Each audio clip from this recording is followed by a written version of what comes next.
Hi guys, tingnan nyo to. Oh. Bigyan ko lang kayo ng tip ha.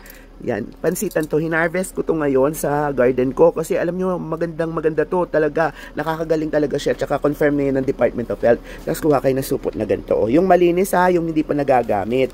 Yung pansitan, hugasan nyo. Tapos, pagkahugas nyo, itapat nyo lang sa fan. Ayan, oh. Sa malinis na fan, wag naman yung fan na nanlilimahin na. And then, ipasok nyo lang konti-konti dito. Kunin nyo yung tuyo na. Ipasok nyo lang doon sa supot. Yan, teka, iisa kamay ko. Papasok ko lang sa supot, okay? Ayan, napasok ko na sila sa supot. Pero may iba pang hindi pa masyadong madry eh. Baka kasi mapunit yung supot kapag pinasok natin kaagad. And then after natin ipasok sa supot, alam niyo naman yung mga ref ngayon na bago, di ba? Hindi naman na yan sa likod umiinit eh. Wala na, hindi na uso yung parang dating na, yung parang may umiinit sa likod ng mga bakal. Dito natin siya ilagay sa mga umiinit niya. Bili lang kayo ng magnet. Kasi sandali ha. Isa kami ni Lola, pasensya na. Ayan. Oh, hindi malakas ng magnet. Kung hindi kayang ganyan, bawa ganito, itupin nyo.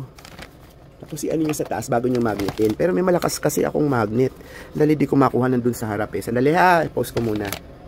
Oh, ayan, di ba? Simpleng drying, di ba? Matutuyo yan dyan, tapos para siyang magiging tsaa na madali nang madurog, pero berde pa rin. At least nandun pa rin yung sustansya niya.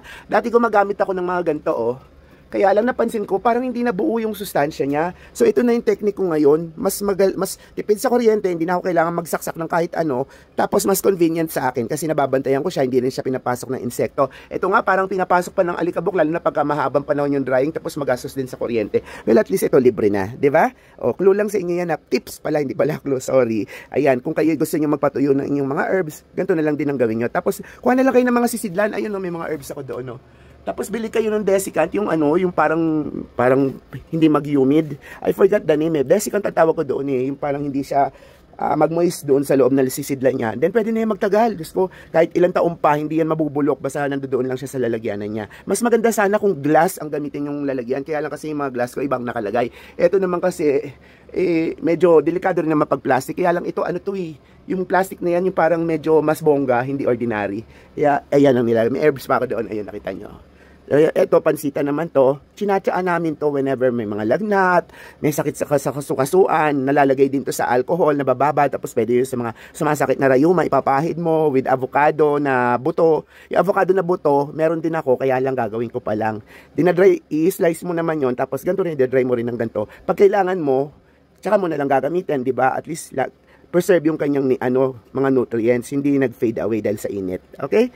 Sana natulungan ko na naman kayo guys. And if you like this kind of video, please do like, subscribe, and share please do like, share, and subscribe to your Lola's channel and hit that notification button just in case may mga iba pa akong trips.